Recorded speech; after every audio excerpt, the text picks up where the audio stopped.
반갑습니다. 안녕하세요. 주님의 평화가 새민족교회와 새민족교회 교우 여러분들께 함께 하시기를 빕니다.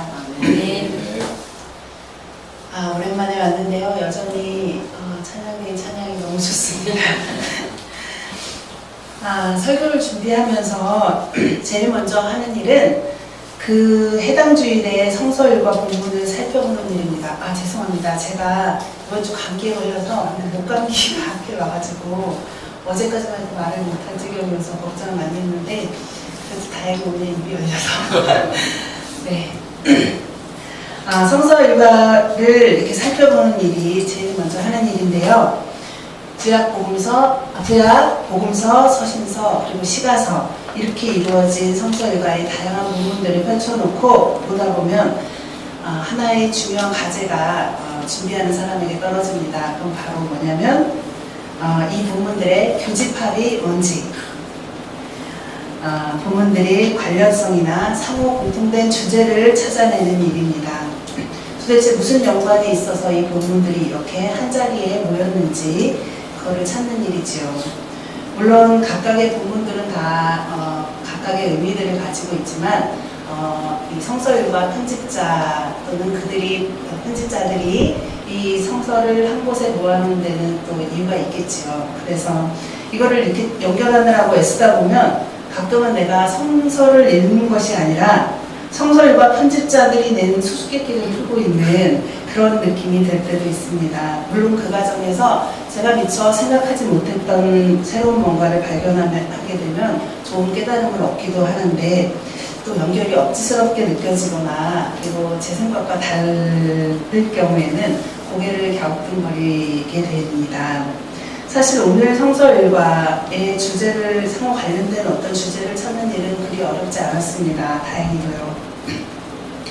그런데 정작 그 주제보다 저의 마음을 사로잡는 것이 있었는데요. 그것은 오늘 읽은 누가복음의 본문입니다. 특별히 평화의 선포와 그리고 그에 대한 사람들의 반응, 제자들이 평화를 선포하죠. 그리고 그에 대한 사람들의 반응, 그 반응에 대한 예수님의 대응, 이런 것들이 유난히 눈에 들어오는 것이었습니다. 그래서 성서일과 편집자들의 의도를 과감하게 좀 버리고 저의 이 관심, 왜 이것이 나의 눈에 이렇게 유난히 들어왔을까? 이 관심을 질문 삼아서 누가복음에 집중해서 오늘 말씀을 새겨보도록 하겠습니다. 오늘 누가복음의 말씀은 70인 파송 이야기입니다. 70인 파송 이야기는 유난히 이방인 선교에 관심이 많았던 누가의 특별한 관심이 잘 드러나는 본문 중에 하나입니다. 예수님은 이방 마을로 제자들을 보내기에 제자들을 앞서 보내시면서 그들에게 하나님 나라를 선포하라고 하십니다. 그리고 하나님 나라를 선포하기에 앞서 집이나 마을로 들어가면 가장 먼저 평화를 빌라고 말씀하십니다. 만약 제자들이 비는 평화를 받아들이면 그리고 그들을 영접하면 그곳에서 먹고 마시고 병을 고치고 하나님 나라의 구원을 선포하라고 하십니다. 그러나 비는 평화를 거부하고 그들을 영접하지 않는다면 발에 묻은 먼지도 떨어버리고 떠나라고 하십니다. 그런데 이때도 하나님 나라를 선포하라고 하시는데 이때 선포되는 하나님의 나라는 심판의 하나님 나라였습니다. 받아들이고 하나님 나라를 선포하는데 그때 하나님 나라는 가만히 보면 구원의 하나님 나라인데 받아들이지 않는, 평화를 원하지 않는 사람들의 마을에서는 신발에 먼지도 떨어버리고 심판의 하나님 나라를 선포하고 오라는 말씀이 있었습니다. 이 본문에서 먼저 저의 고개를 갸우뚱하게 했던 것은 평화를 바라지 않는 사람도 있단 말인가 하는 것이었습니다. 아무리 낯선 사람들이 와서 빌어주는 평화라도 그것이 혹시 다른 종교인들이 비는 평화라도 그냥 좋은 뜻으로 받으면 그만인 것을 굳이 또 받지 않을 건 뭔가 라는 생각이 들었습니다. 길을 지나가다가 저에게도 예수 믿으라고 하는 분들이 많이 계시잖아요. 그러면 네 하고 지나가는 경우가 저는 많이 있습니다.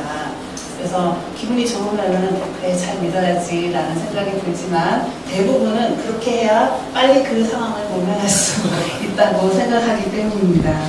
그래서 평화를 빈다는 것은 우리가 또 서로에게 평화를 빌어주기도 하잖아요. 근데 이 평화를 이 좋은 걸 왜 또 굳이 안 받을까 이런 생각이 제일 먼저 들었습니다. 그리고 또 한 가지는 평화를 빌어주면 그만이지 또 안 받는다고 그 평화가 비는 사람에게 다시 돌아올 거라고 하시는데 그것도 뭐가 이쯤 되면 예수님이 좀 쪼잔하신 거 아닌가 이런 생각이 들면서 성사를 이제 재미있게 볼 수 있게 되기 시작했습니다. 제자들이 전한 평화가 무엇이기에 그걸 받아들이는 사람도 있고 원치 않는 사람도 있는 걸까? 그것이 무엇이기에 받아들이는 사람과 받아들이지 않는 사람에 따라 선포되는 하나님의 나라의 성격 또한 달라지는 걸까? 이런 생각을 하게 되면서 그리스도의 평화에 대해서 생각해 보게 되었습니다. 오늘 예배 예전 속에도 우리가 서로 평화를 비는 예전이 있잖아요. 하나님의 평화를 빕니다. 주님의 평화를 빕니다. 이렇게 비는 예전이 있는데 주님의 평화가 무엇이길래 우리는 서로에게 주님의 평화를 빌어주는 걸까 이런 생각을 하면서 오늘 본문을 읽으니 그리스도께서 우리에게 주시고자 했던 평화의 몇 가지 속성이 보이는 듯 했습니다. 먼저 제자들이 전한 평화는 인사였죠. 그리고 동시에 제자들이 전한 평화는 이제 하나님의 나라, 하나님 통치가 시작된다는 것을 알리는 선언이었습니다. 다른 복음서들에 비해서 누가복음에는 유난히 예수님께서 나타나실 때 평화가 같이 등장합니다. 예를 들어 누가복음 2장에서 예수님이 처음으로 세상에 오실 때, 태어나실 때 천사들의 입을 통해서 평화가 등장하죠. 하늘에는 하나님께 영광이요 땅에는 기뻐하심을 입은 사람들 중에 평화로다. 예수님 오심이 세상에 평화를 가져오는 사건이라는 것을 분명하게 알리는 선포입니다. 그리고 또한 고난과 죽음 이후 예수님께서 부활하셔서 두려움에 떨고 있는 제자들에게 나타나실 때도 예수님은 가장 먼저 너희에게 평화가 있어라 하셨습니다. 평화는 아마도 예수님께서 그의 사람들에게 가장 주시고자 했던 절대적인 그 무엇이었던 것 같습니다. 그리고 동시에 두려움과 초조함 속에 예수님의 다시 오심을 고대했던 초대 교회의 입장에서는 그 무엇보다도 간절했던 목표이고 소망이었던 것 같습니다. 또한 제자들에게 평화의 인사는 단순한 인사를 넘어 이제 곧 다가올 새로운 세계, 곧 시작될 하나님의 통치에 응답하라는 긴박한 초대의 말씀이었습니다. 오늘 본문이 예수님 부활로 남겨진 제자 공동체에 의해서 기록되었다고 볼 때 오늘 본문에는 제자들이 느꼈던 종말론적인 긴박감이 잘 드러나 있습니다. 아무것도 챙겨가지 말고 길로, 거리로, 마을로 나서서 주변을 탐문하고 마을 사람들과 교제하고 익숙해지고 이런 모든 과정 없이 서둘러서 회개와 하나님 나라를 선포하라고 하셨습니다. 그러나 이 지역에 있는 사람들은 팍스 로마나 로마인들에 의한 평화, 이 말이 의미하듯이 누군가에 의한 평화, 어떤 체제에 순응함으로써 얻어지는 평화에 익숙한 사람들이었습니다. 이런 사람들에게 로마가 아닌 도대체 누가 우리에게 평화를 준단 말이야? 이렇게 들리기 쉬운 그런 선포였습니다. 지금껏 우리들의 자신들의 삶을 지탱하고 보호해 주던 것들을 그런 것들에서 떠나서 낯선 자들이 말하는 이 평화, 하나님의 평화라고 하는데 하나님의 주시는 하나님의 통치 아래 들어가서 하나님의 기준에 맞춰서 살라고 하는 그들이 말하는 이 평화를 이방 지역에 있는 사람들은 쉽게 받아들일 수 없었을지도 모르겠습니다. 그래서 하나님 나라 평화에 대해서 말하는 제자들의 말을 어떤 이는 받아들이고 어떤 이는 받아들일 수 없었던 것 같습니다. 그리고 두 번째로 제자들이 전한 하나님의 평화는 지금까지 구축한 사람들의 삶의 안전망을 흔들어 버릴 수도 있는 위험을 내포하고 있었던 것 같습니다. 그것은 바로 예수님께서 제자들을 평화의 선포자로 세우시면서 양을 이리 가운데 보내는 것 같다라는 말씀을 통해서 좀 드러나는 것 같습니다. 평화의 길에 고난이나 상처받을 가능성이 있을 수도 있음을 시사하는 말씀이었습니다. 요즘 우리 사회는 평화에 대해서 굉장히 크고, 평화에 대한 희망이 굉장히 크고, 평화에 대한 담론들이 여기저기서 활발히 진행 중에 있습니다. 정치적으로도 남북 평화체제에 대한 논의들이 활발하고, 그리고 일반 시민사회에서도 다양한 종류의 정의와 평화, 생명과 평화 이런 것들을 논의하고 있습니다. 그런데 오랫동안 우리에게 평화는 안전의 다른 말이었던 것 같습니다. 평화를 이루기 위해서는 먼저 가장 안전한 시스템을 갖추어야 한다고 생각해 왔습니다. 완전한 힘을 갖추어서 안전을 도모할 때 비로소 평화가 가능하다는 인식은 분단시대 우리 정치와 사회를 이루는 주된 흐름이었습니다. 그래서 경쟁적으로 군비를 확충하고 무기를 도입해서 안전을 도모했지요. 실제로 냉전 시대를 겪으면서 가장 많이 들었고 요즘도 심심치 않게 들을 수 있는 말이 안보에 구멍이 났다 이런 말이 있습니다. 저만 들었나요? 이 말은 어느 한 군데 빈틈없이 마치 철갑이라도 두른 듯이 방비해야만 우리의 안전이, 우리의 평화가 지켜줄 수 있다는 냉전시대의 신념을 반영한 말입니다. 독일의 신학자, 지난번에도 한번 등장했는데 도로테 쥘레는 80년대 중반 미국과 독일을 비롯해서 세계가 경쟁적으로 군비를 증강하던 시절 미국이 중장거리 미사일을 이렇게 설치하면서 드디어 우리가 우리의 취약함의 창문, 이것이 닫힐 수 있을 것인가를 기대하면서 막 논의하는 그런 광경을 보게 됩니다. 취약함의 창문이라고 하면 제가 아까 말했던 안보의 구멍 이런 거랑 비슷한 말로 아마 미국에서도 이런 말을 쓰나 봐요. 윈도우 오브 vulnerability 이런 말이 있대요. 근데 취약함의 창문, 다른 말로 하면 상처받을 수 있는 창문, 상처받을 수 있음의 창, 이런 것을 이야기하면서 드디어 이게 닫히는 것인가, 중장거리 미사일로 이렇게 이제 막 사람들이 기대하고 있었습니다.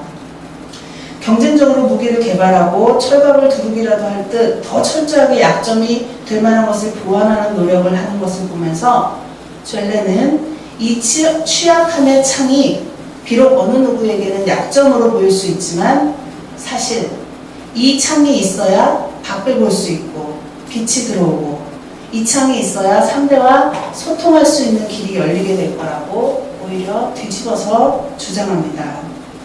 벽돌이나 강철로 된 구조물에 창이 있다는 것은 그곳이 가장 취약한 부분이라는 뜻일 수 있습니다. 그러나 약하다고 해서 만약에 벽돌이나 철로 이 모든 것을 다 막아버린다면 그 구조물 안으로는 빛도, 공기도, 소리도 어떤 것도 드나들 수 없을 것입니다. 쥘레는 그렇기 때문에 취약함, 상처받을 수도 있는 가능성의 창문은 조금만 용기를 낸다면 오히려 이해의 가능성, 소통의 창구, 관계 시작의 창구가 될 것이라고 역설합니다. 독일의 유명한 신화 중에 지그프리트 영웅에 관한 신화가 있습니다. 그는 지그프리트라는 사람은 탁월한 힘과 용기로 전설의 괴물인 용과 싸워서 용을 죽입니다.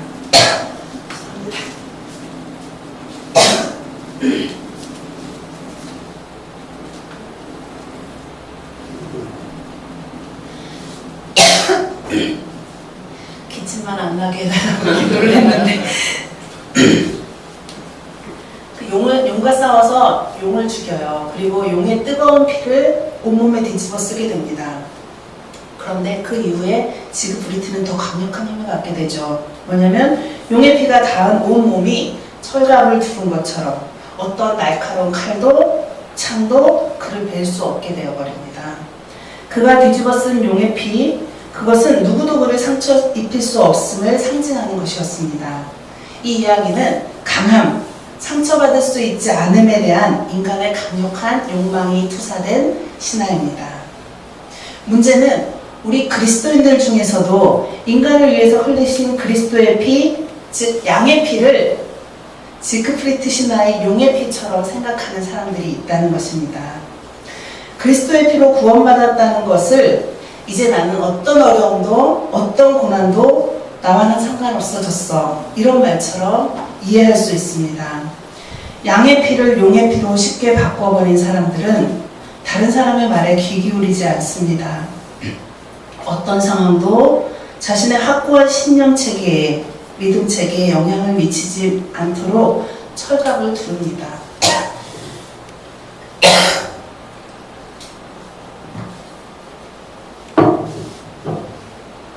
그래서 어떤 소통도 어떤 관계도 타인에 대한 어떤 이해도 거부하는 사람들, 타인에 의해서 조금도 영향받지 않으려는 사람들, 이런 사람들을 우리 그리스도인들 중에서도 많이 볼 수 있습니다. 죄송합니다. 그러나 우리가 믿는 그리스도는 정작 상처받을 수 있음의 정점에 계신 분이었습니다. 상처받을 수 있음을 향해서 자기를 개방하신 분입니다. 하늘의 하나님께서 땅으로 오신 사건, 이것은 신이 상처받을 수 있는 존재로 오신 사건입니다. 하나님은 그리스도를 통해서 자기를 상처받을 수 있는 존재로 만드셨고, 그리스도의 십자가에서 아무 힘도 없는 무력한 자로 자기를 계시하셨습니다. 그러므로 하나님과 관련된 사람들은, 그리스도와 관련된 사람들은 자기 안에 여전히 열려있는 빛을 투과시키고 소리를 전달하고 누구와 소통하는, 그렇기에 상처받을 수도 있고 아파질 수도 있는 투명한 창이 있는 사람들이어야 합니다.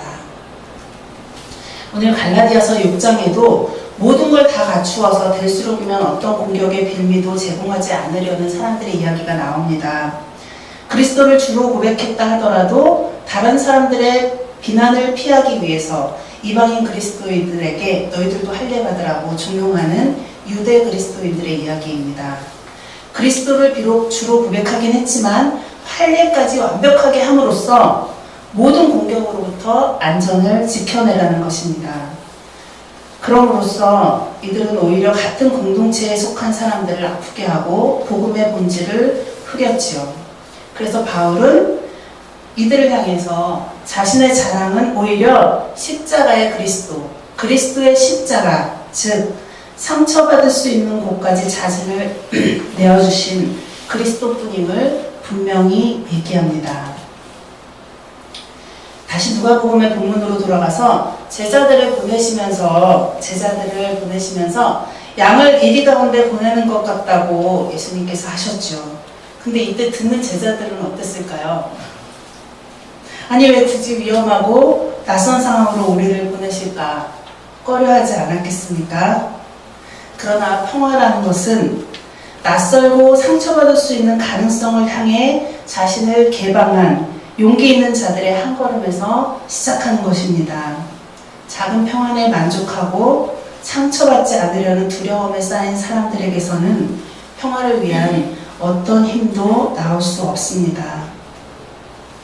마지막으로 평화는, 오늘 본문에서 제가 발견한 평화는 그냥 모두가 얼렁더얼렁 좋은 게 좋은 거지 하는 어울림이 아니라 때로는 돌아서고 단절하고 불화하는 일을 요구하는 것 같습니다.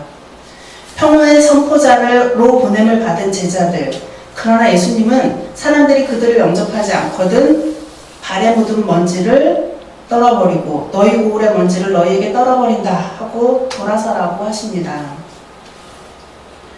그리스도는 평화의 주님이시지만 바울은 갈라디아서 6장에서 말하기를 그리스도로 말미암아 내 쪽에서 보면 세상이 죽었고 세상 쪽에서 보면 내가 죽었습니다. 이렇게 고백합니다. 그리스도의 십자가는 하나님과 평화를 이루게 하였지만 동시에 하나님 아닌 것과는 불화하게 하셨습니다. 성경의 표현에 따르면 세상과의 불화를 의미하는 것입니다. 평화라는 것은 그냥 좋은 게 좋은 거지가 아니라 정의의 결과일 때, 하나님 편에 선 것의 결과일 때 비로소 평화일 수 있습니다. 존귀하신 새민족 교우 여러분, 정치적으로, 사회적으로, 그리고 우리 신앙 공동체 안에서도 평화가 간절히 소망되는 때입니다. 그런데 평화를 누리기가 정말 어렵지요.